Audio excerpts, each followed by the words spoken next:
You could use that photo to change everything right back to when you took that picture. All that would take is for me to... Fuck that! No way!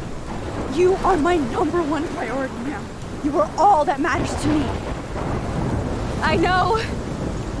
You prove that over and over again, even though I don't deserve it. I'm so selfish. Not like my mom. Look what she had to give up and live through. And she did. She deserves so much more than to be killed by a storm in a fucking diner. Even my stepfather deserves her alive. There's so many more people in Arcadia Bay who should live. Way more than me. Don't say that. I won't trade you. You're not trading me. Maybe you've just been delaying my real destiny. Look at how many times I've almost died or actually died around you. Look at what's happened in Arcadia Bay ever since you first saved me. I know I've been selfish, but for once, I think I should accept my fate. Our fate. Chloe! Max, you finally came back to me this week, and you did nothing but show me your love and friendship. You made me smile and laugh like I haven't done in years. Wherever I end up after this, in whatever reality, all those moments between us were real, and they'll always be ours. No matter what you choose, I know you'll make the right decision. Chloe, I can't make this choice. No, Max. You're the only one who can.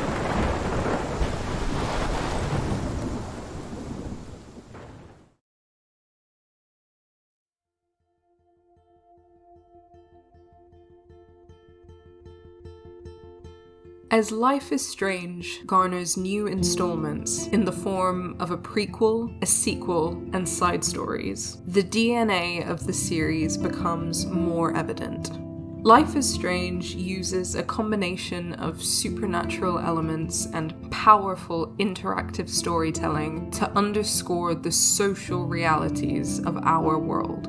The real, violence and inequality, are somehow made all the more visceral by the unreal. And importantly, Life is Strange makes us think about our positionality in these structures of power through the interactive medium. This action will have consequences, we're told. But for whom? Hi, I'm Sarah. Pronouns she, they. And I'm Errol. Pronouns he, him. Welcome to Game Assist. It goes without saying that this video will contain spoilers for Life is Strange, mainly Series 1, with a few brief references to other parts of the franchise. Please also be mindful of the following trigger warnings before we continue. We will be discussing suicide, assisted suicide, suicidal ideation and behavior, ableism, physical and emotional abuse, particularly of a gendered and ableist nature, sexual violence and assault, and substance abuse. Some of these things will also be depicted on screen.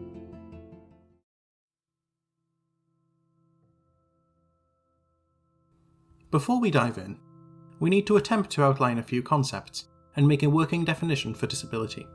This is very complex, almost impossible in fact, but we're going to try it anyway. Thing is, there are so many definitions of disability across the globe that it's hard to pin a single one down. And so to attempt this, I'm going to have to provide you with a fair bunch of them. In the UK, the Equality Act 2010 defines being disabled as having a physical or mental impairment that has a substantial and long-term negative effect on your ability to do normal daily activities. The USA has multiple definitions, but the Americans with Disabilities Act, or ADA, is similar to the UK's Equality Act. Being disabled, in their eyes, requires a similar impairment with a substantial impact on day-to-day life, but could also involve a record of such an impairment, such as a medical record, or being regarded as having such an impairment if you are perceived as disabled by those around you. As you can see, these definitions vary wildly, even in the same country. In order to secure Social Security in the US, for example, there's an added time requirement. Your disability has to have impacted you for 12 months to count for state support. Similarly, in the UK, you could be disabled under the Equality Act, but the amount of welfare support you might receive, support which you might need, can change at the whims of the state. The more we look at it, the harder it's getting to create a single definition, right? And that's part of the problem. Without a dedicated definition for disability, it becomes one hell of a legal headache. In many cases, diagnosis of certain conditions doesn't provide protection against discrimination. You need to have been disabled for at least a set time, and a change in any way can lead to that definition being pulled away from you. There is one thing that we should all agree on though: disability is political. What kind of definition you receive depends on who you're asking and what kind of information you have. Seeking out a definition from the state will provide you with a limited definition underpinned heavily by the medical model. The medical model of disability is the idea that a disabled person is disabled by their impairments. In this analogy, the fact that you, for example, have muscular dystrophy, and the symptoms that come with that lead to you using a wheelchair, is why you're disabled. This often leads to a society's focus towards disability being attempting to cure people or adjust them psychologically in order to lead as close to a non-disabled life as possible. However, if you check with most disabled people anywhere else, their response will likely be underpinned by the social model of disability. This differs noticeably from the medical model, in that while disabled people are impaired, it is not their impairments that disable them. Instead, the world around them is responsible for this. Going back to the analogy from before, you're not disabled because you have muscular dystrophy, which means you need to use a wheelchair. You're disabled by external elements, such as the lack of ramps in nearly every establishment.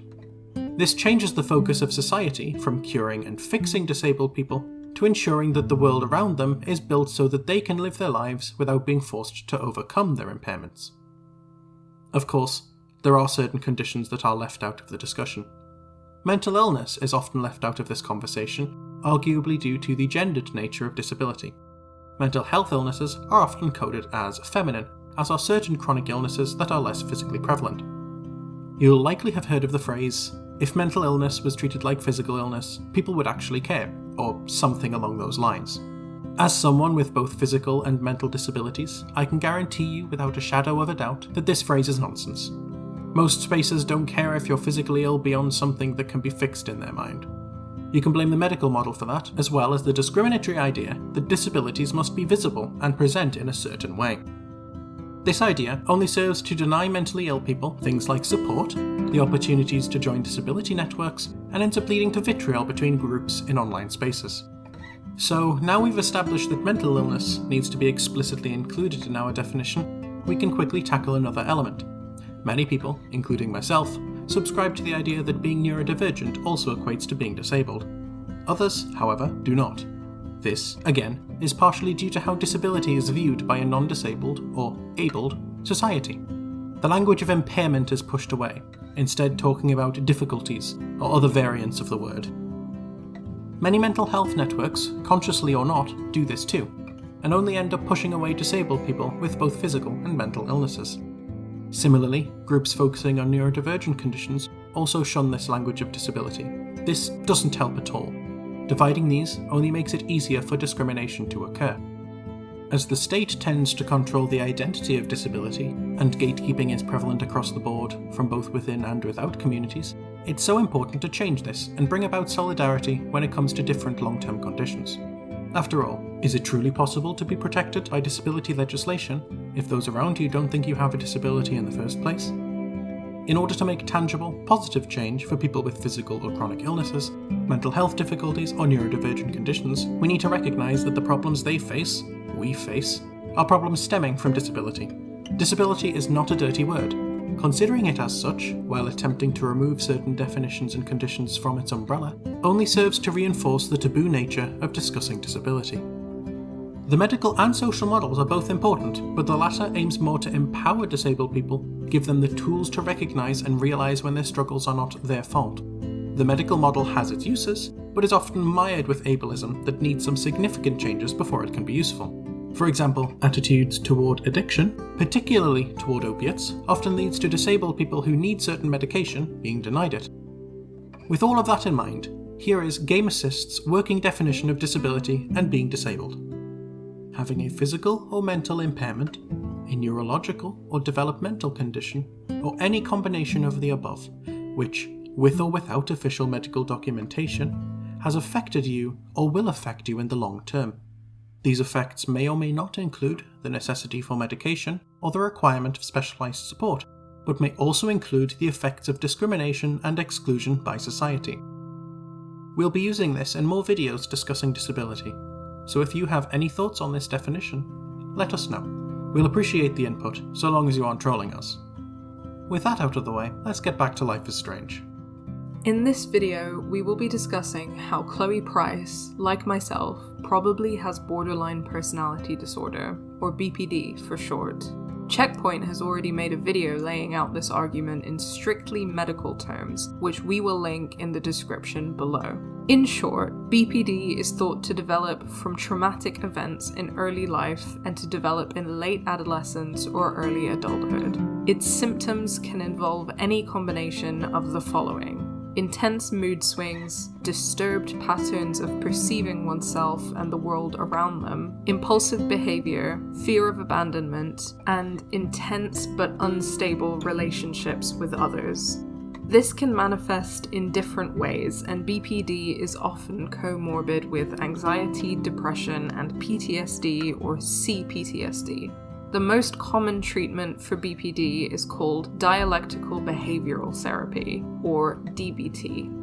Considering the differences between the social and medical models of disability that Errol has outlined, and as someone with actual lived experience of this mental illness, I don't want you to take any of this medical language completely at face value.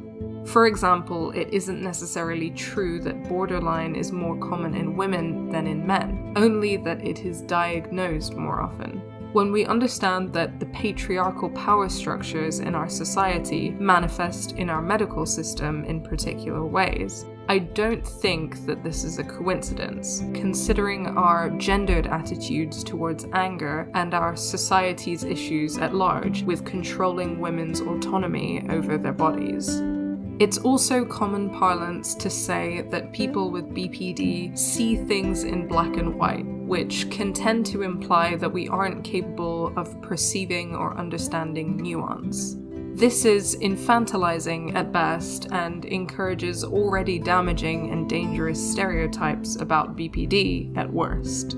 As we'll explore in this video, issues of bodily autonomy, access to resources, and structures of power shape our medical system's approach to disabled people, especially, in this case, queer disabled working class women.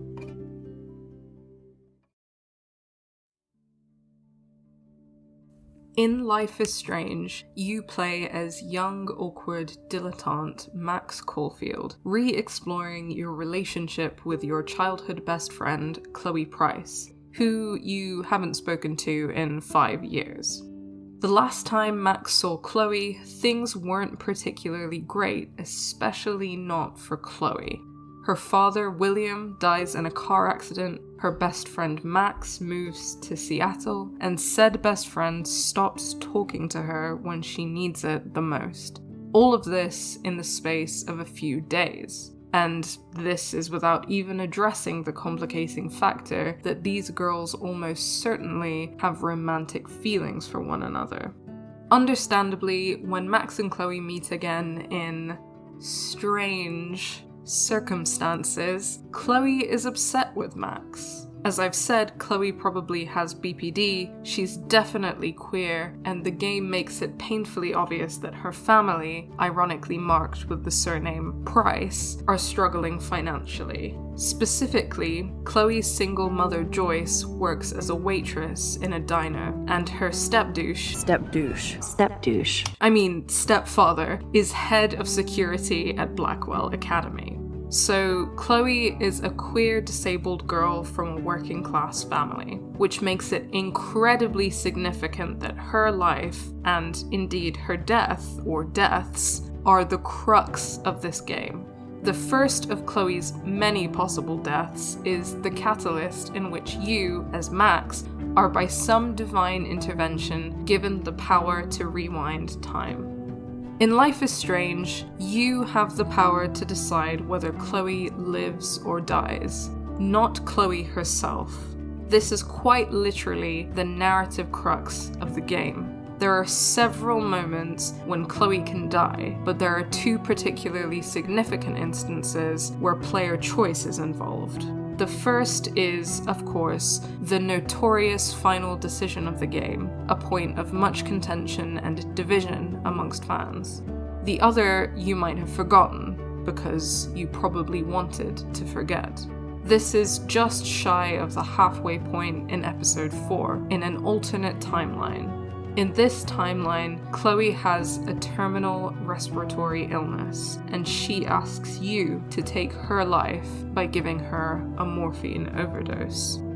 From this point onwards, we're going to refer to these timelines separately. The primary timeline, which we play through in most of the game, and the secondary timeline, which is the one we experience at the very end of episode 3 and for about half of episode 4. With that out of the way, let's be absolutely clear about another thing. As we discussed earlier, mental illnesses are disabilities. Therefore, Chloe is disabled in both timelines. This allows us to establish some really important parallels and differences between these two timelines. The secondary timeline shows that Blackwell Academy has completely screwed over the intelligent, creative, and talented Chloe because the campus is inaccessible to her as a wheelchair user. This is even more interesting when we consider that Blackwell Academy is a private school funded by the family that literally symbolizes power, patriarchy, colonialism, and capitalism in this game, the Prescott family. They almost certainly have the money and the resources to make their campus physically accessible. They simply choose not to invest in disabled students. The primary timeline shows other ways in which Blackwell Academy is inaccessible to disabled students. It isn't only the physical space of the campus which is inaccessible, but its culture and the way in which it structures education. This isn't only evident when looking at the school's treatment of Chloe, but also its treatment of Kate Marsh and Nathan Prescott, respectively. In all three circumstances, we see the school completely fail to address the evident signs of mental illness in these students, until it reaches a breaking point. For Nathan Prescott, it is actively covered up to maintain the image of his wealthy family, and leads to him perpetuating various acts of violence, which, lead to the destruction of the entire town of Arcadia Bay, or to a smaller but still horrific chain of events which end in Chloe's death. We will come back to that, don't you worry. For Kate Marsh, it's her suicide attempt after a video is circulated of her being unknowingly drugged and sexually assaulted on camera, and the system acts to ostracize her and push her away. Depending on cumulative player choice, you can either push away from those power structures and convince her to keep on living, or you can act to perpetuate those structures, and no matter what you say at the school rooftop, you've already sealed her decision. For Chloe, this breaking point is her expulsion from Blackwell Academy, specifically because she is seen as undesirable due to her abrasive character. It's no coincidence that Chloe is such a polarizing character, with her personality misconstrued as wholly selfish or even abusive, traits which are disproportionately associated with BPD. In fact, Chloe is not abusive herself, but is disproportionately preyed upon by male abusers who sense her vulnerability. This is true to life, as many people with mental illnesses, especially women, are much more likely to be victims of abuse than abusers themselves, despite how they are commonly portrayed in both video games and the media at large. It's worth comparing Kate and Chloe's mental illnesses here, not only how they're depicted, but how other characters react to them. Both women experience severe depression following a traumatic incident, and both are failed by the school system, but they manifest their mental illnesses very differently.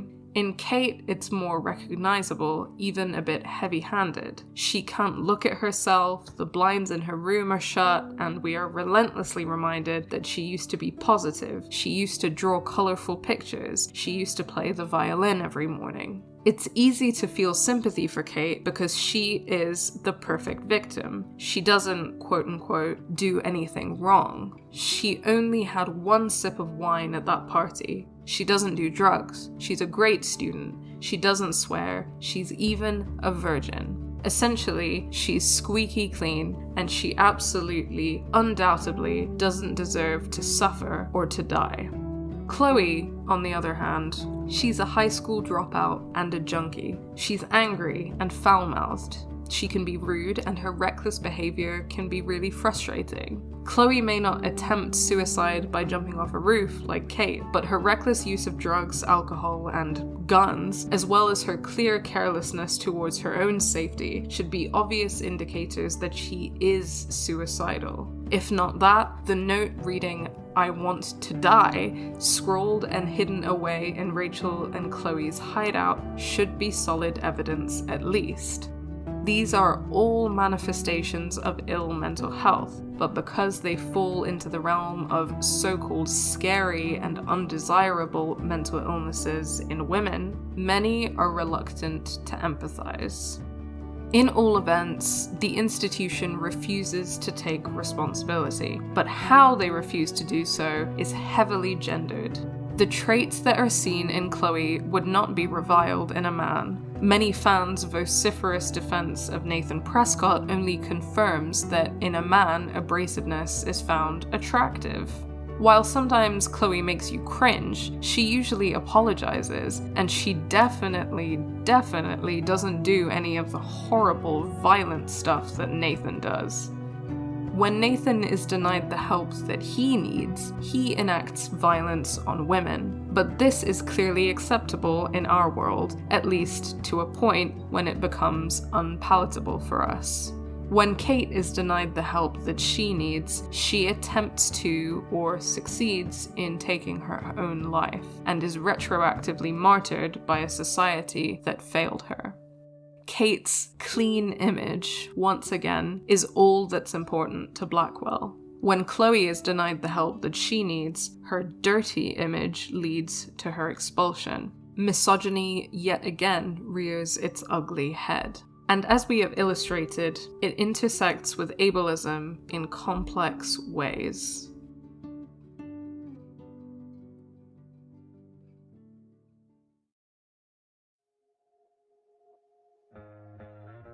Being disabled takes its toll in many ways. Chloe sees herself as a burden. Without the support that education, friends, and family should provide, Chloe internalizes her ableism in both timelines. In the primary timeline, Chloe very openly vocalizes how she sees herself as undesirable.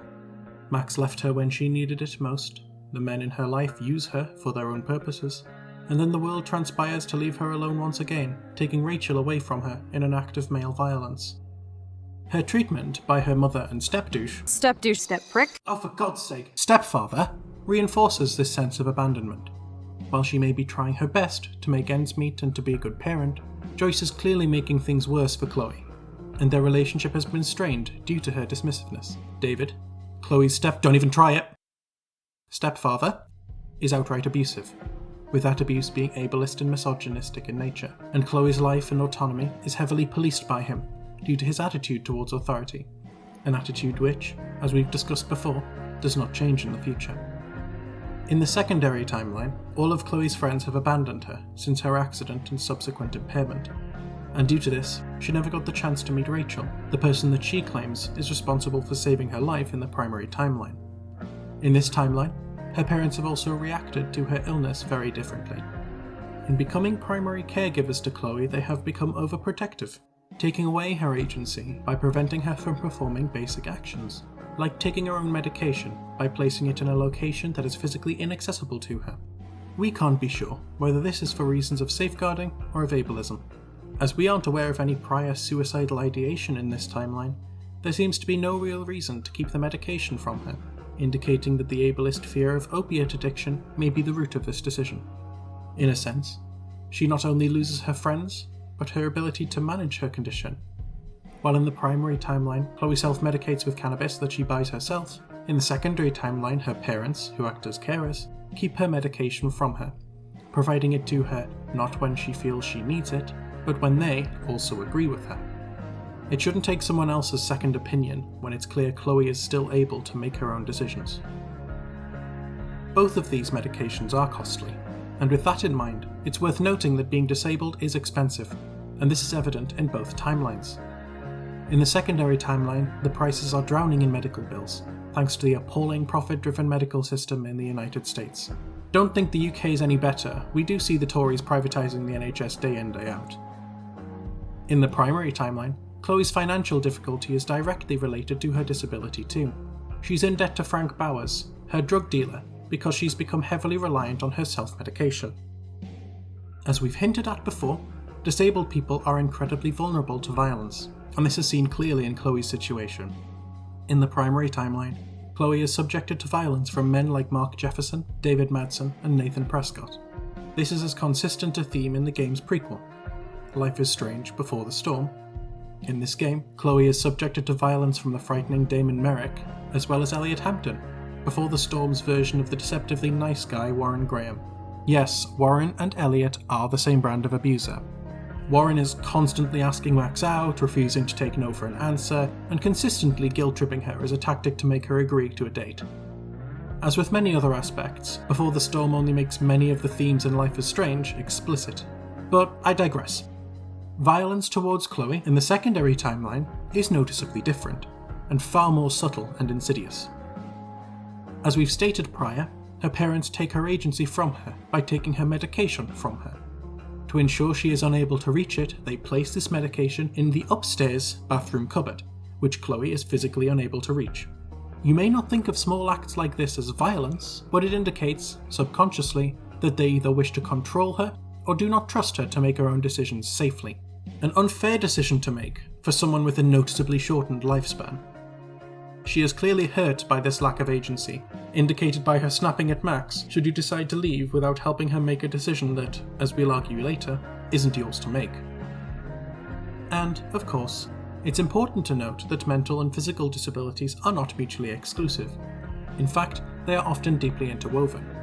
We would argue that, while she struggles with many things in the secondary timeline, Chloe would probably not want to take her own life, and her mental health would not be so poor if she had appropriate financial, physical, and emotional support that she needs from institutions such as the school, the medical system, and the state. If she also had adequate support and was humanized by those who are meant to care for her and ensure that she has as much agency over her life as she possibly can, she may not have asked Max to help her to take her own life. In a perfect reflection of real life, while real disabled people are sidelined, ignored, or have their agency taken from them, those that you don't have to deal with are glorified. We tend to call this inspiration porn, a depiction of disabled people that sets an incredibly high bar for all of us, which many of us are simply not capable of reaching. This kind of depiction only serves to dehumanize the regular, everyday disabled person who isn't an athlete, isn't a model, and can't be one of these exceptional members of society that these depictions insist we become. You can see this most clearly in the Everyday Heroes exhibition that Max attends in episode 5. In this space we get multiple voyeuristic views of disabled people, which I'm going to go through now. In the first, we see a young disabled woman using a wheelchair, being pushed by another woman. The framing includes the full image of both women, and it's unclear who the hero is, the wheelchair user for simply existing, or the woman pushing the wheelchair for doing the bare minimum. The bar for heroism when it comes to supporting disabled people is incredibly low. In the second, we see another woman, a woman with a prosthetic leg modelling for a black and white shot. With her prosthetic leg in central view, it's clear that her heroism is meant to, again, be her disability. She's also palatable to an abled audience in this shot. We don't see her performing maintenance on her prosthetic or bearing her residual limb, not that that would make it better, mind. Again, disabled people are heroes simply for existing. In this photo, we see a prosthetic arm holding a blue tube of something. I've seen blue tubes like this before in movies and know that if they drop it, they'll probably start the zombie apocalypse, so let's hope the limb works. In any case, this prosthetic limb is being worn, but you cannot see the wearer, only the arm. In this shot, either the limb itself or the creators of the limb are the heroes. Again, either people who are making and selling tools so that people can do daily life tasks, or the object itself. The idea of the support being the hero is dehumanizing in itself toward the person who imaginably has lived their life with and without these kinds of tools before. And in this photograph, the disabled person has been cut out entirely, showing only the wheels of the wheelchair. Instead, the photograph focuses on their service dog. The service dog who is going out and doing their day-to-day jobs. Yes, I know, we all love a good dog, but this could arguably interfere with a disabled person getting on with their day.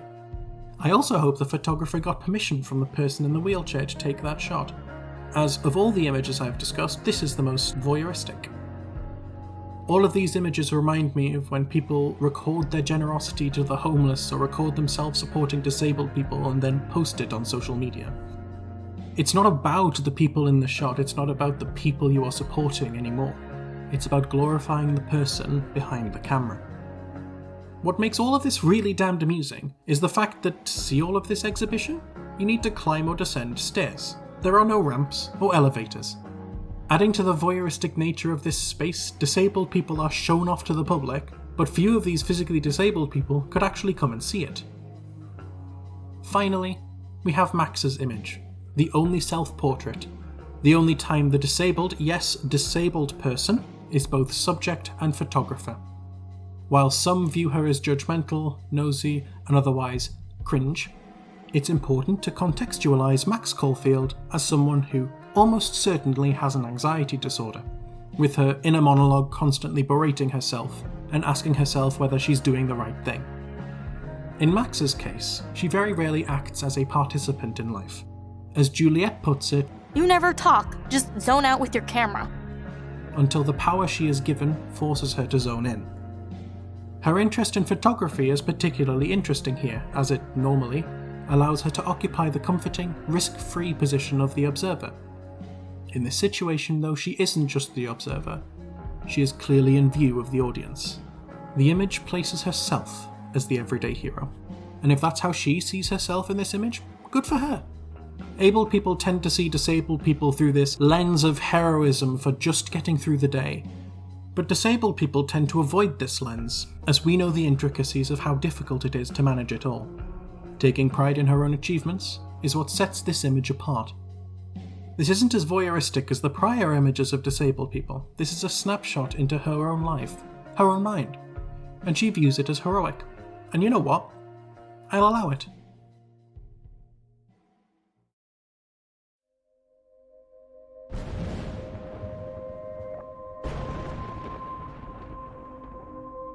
Okay, here it is. We know you've all been waiting for it. It's finally time to talk about the end of Life is Strange.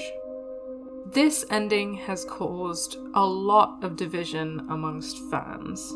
The game is constantly telling you that your actions will have consequences, and in this final moment, everything boils down to one choice.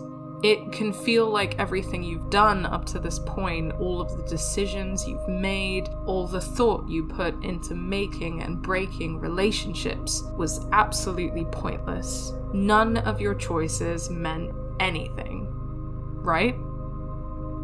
Wrong. Let me explain.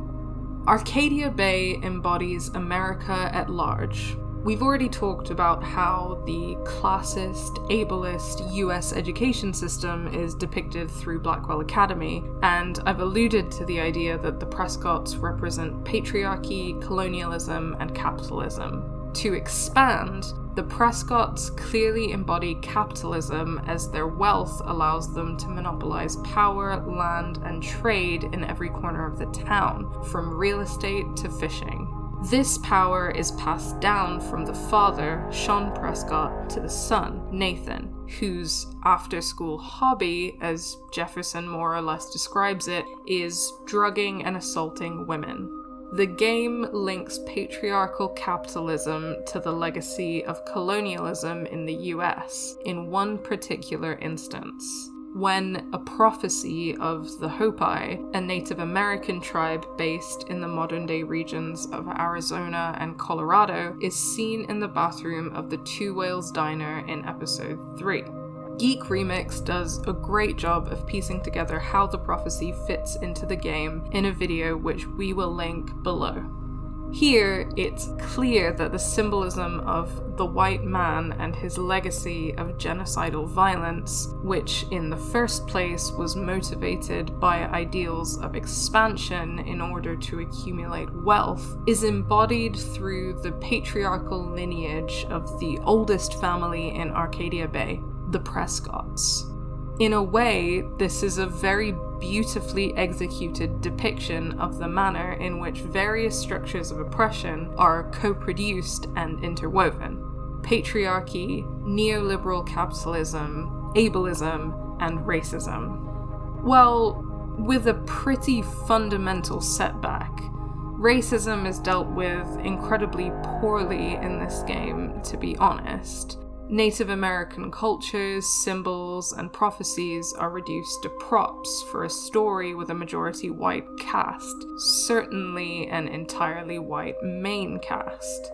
There are no real living, present Native Americans to be seen, reinforcing the racist, anti-Indigenous myth that Native Americans are already dead or inevitably dying, and reinforcing the fetishistic, mystical Native American trope. For more on this, please read Decolonization is Not a Metaphor by Eve Tuck and K. Wayne Yang. We will put a link to the article in the description below. In any case, we're really glad that Don't Nod learnt their lesson when they wrote Life is Strange 2. You know, except for those white people dreadlocks. My fundamental point, then, is that all of your decisions have been political, therefore all of them mattered. This is made explicit in Life is Strange 2 with the line, "Everything is political, Sean." Honing in on your final decision now, it follows that this is political too. It isn't just a case of the trolley problem, which, like most philosophical quandaries imagined by white men, attempts to place ethics in an amorphous realm where structures of power don't exist. Your options here are to sacrifice Chloe, rewinding time and letting her die in episode 1 when she supposedly was meant to die, or to sacrifice Arcadia Bay, allowing the tornado to demolish the town while Max and Chloe leave unscathed. Physically, anyway. Let's discuss the political implications of each choice. First, sacrifice Arcadia Bay. If we're going to follow the progression of the Hopi prophecy referenced in episode 3, this decision is the inevitable great destruction with which the prophecy ends. The complete destruction of the violent social structure created and dominated by the white man. This system cannot be reformed, so it must be toppled so that we can rebuild anew. Indeed, this ending shows signs of new life emerging from the ruins of Arcadia Bay, while the song Obstacles by Sid Matters plays just as it did at the end of episode 1. This musical parallel not only creates a sense of things coming full circle, but also re-centers Max and Chloe, their love and their friendship, and, importantly, their survival in a world that was not built for the survival of disabled queer women. Particularly prominent is the return of Deer, which is the animal that represents Rachel Amber. Perhaps in this world, built from the ashes of the old by young queer women like Max and Chloe, young queer women like Rachel will not have to die. The storm might not be Rachel's revenge, as Chloe calls it, but it might be Rachel's justice. In no way do I want to ignore the terrible human cost of this justice, but politically speaking, if we read the town of Arcadia Bay as a metaphor for America as a whole, this ending certainly embodies a kind of justice. And the game doesn't show us the storm as it occurs, but only the aftermath. The revolution, after all, will not be televised. Meanwhile, if you sacrifice Chloe, you are making the very politically charged decision to kill a queer, disabled, working-class woman, pretty much embodying every form of other to the oppressive structure that this game has to offer, before its sequel does what it fails to do and actually confronts racism. Sacrifice is, of course, an easier word to swallow, but make no mistake, your choice here is to kill Chloe.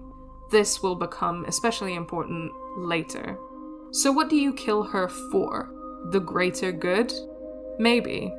But what is for sure is that killing Chloe restores the order of Arcadia Bay. Jefferson and the Prescotts are imprisoned, but this is merely a performance of the criminal justice system, which is embedded in the dominant social order for a reason. The criminal justice system, as Errol and I discuss in our Let's Play of The Last of Us 2, and as I discuss in my video on institutional racism in Life is Strange 2, can hardly be called a justice system at all. Throughout this ending, the song Spanish Sahara by Foals builds slowly, telling us that Chloe is the ghost in the back of our heads.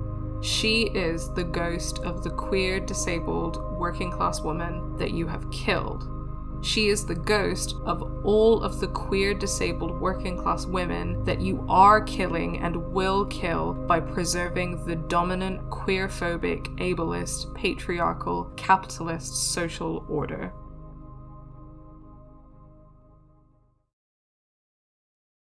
But wait, there's still time left in this video. What more could we possibly discuss now we've covered the ending? Well, now we've covered the 2 endings for Chloe Price. Let's talk about the 3rd. In episode 4, as we have discussed prior, Max abandons the 2nd timeline, but not before Chloe makes a request. Since she cannot reach her medication, she asks that you, through Max, do so for her, and then proceed to give her an overdose, killing her. This decision is framed with the knowledge that you won't be there to see the aftermath. You already know that Max can abandon this timeline, and fully intends to, so making this decision is completely up to you. Now, of course, Chloe wants this, and you know what, sure, if that's what she wants, that's actually rather understandable. Not only is she going through a medical nightmare of her own, but her parents stop her from accessing her own medication, she's lost most of her friends, and she knows that it's only a matter of time before she passes away anyway. With all of this in mind, Chloe sees this act as the last chance for her to have some agency in her own life, by taking it away. She thinks, correctly, that Max will abandon her again, saying that she wants this time to be her last memory.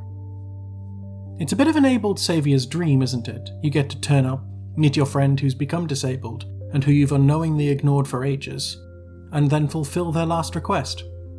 An odd twist, considering you've had the option to steal from Blackwell's Disability Support Fund in the primary timeline, a fund which clearly didn't help Chloe in this timeline anyway, but now you can seemingly redeem yourself. But to who? You don't have to deal with the fallout. Hell, to many, people don't see their Chloe, another trick to help you justify your actions, but she's real. This timeline is real. Whether Max created this timeline or just inserted herself into it, this Chloe is real. And once you leave it, she stays, alive or not. Thing is, you aren't responsible for the accident Chloe was in the secondary timeline. Much as Life is Strange pushes this idea of the butterfly effect, it's unbearably common to see abled people feel like they're responsible for accidents that disable other people, feel guilty when they didn't even do anything. Assisted suicide is a difficult topic, particularly in the disabled community. Outside of disabled circles, it's often lauded as a positive thing, that people who choose to can take the steps to end their life in a way that abled people can see as purportedly humane. But many don't see it as such. Instead, it's seen as part of a eugenics system that encourages disabled people to walk themselves out of the door instead of asking for more medical and social support. It's seen as a way that society can humanely remove itself of its disabled population by indicating that certain lives aren't worth living, and then giving you a way out. In this secondary timeline, Chloe sees her life as no longer worth living. She's been convinced of that by the actions of the abled people who see her as a lost cause. In this timeline, Max has abandoned her before, much like she does in the primary timeline at William's death. Blackwell don't want her friends walk away from her, and her parents control her ability to medicate. With that support, she might not see it that way. Plus, outside of Chloe's request, what makes you think you have the right to take her life? In doing so, you echo the actions of men in the primary timeline. The only other overdose that we become aware of is the one that Nathan Prescott unintentionally gives to Rachel Amber, resulting in her death. In this situation, though, choosing to assist in her suicide shows you agree with what we've said above. You don't think Chloe's life is worth living in the secondary timeline, and you want to wash your hands of it, make yourself feel blameless. You see her as a lost cause. You don't want her either, not Max, you. If you choose to save Chloe in the final moments of Life is Strange, you should have thought no different in episode 4. If the life of Chloe Price is worth saving in the primary timeline, if Max has feelings for her or cares for her, if you think she is worth saving over Arcadia Bay, there's no doubt in my mind that you should refuse to assist in her suicide in episode 4. In both situations, as we've said, Chloe is disabled, just in different ways. I need not make this comparison, but what if Chloe falls physically ill in the primary timeline? Is she not worth protecting and caring for then too? Or are you just attracted to the more palatable parts of Chloe in the primary timeline, the quirky, broken, blue-haired rebel elements, ignoring the significant mental health difficulties and trauma she has? Do you find Chloe in the secondary timeline unpalatable due to the fact she requires a full supportive wheelchair to get around, needs medication to function through the pain? Do you consider disabled lives worth living? I wonder if Chloe would hate me for keeping her alive. But I couldn't do it.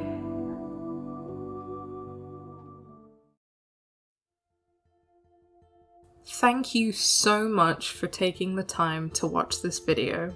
If you enjoyed it, please do give it a like and be sure to comment. As always, a huge thank you to our patrons who make videos like this possible. We genuinely could not do it without you. If you aren't a patron already, please consider supporting us over at patreon.com/GameAssistYT. Catch us over on Facebook, Twitter, and Instagram for more discussions and conversations. And as always, thank you so much for watching. Take care.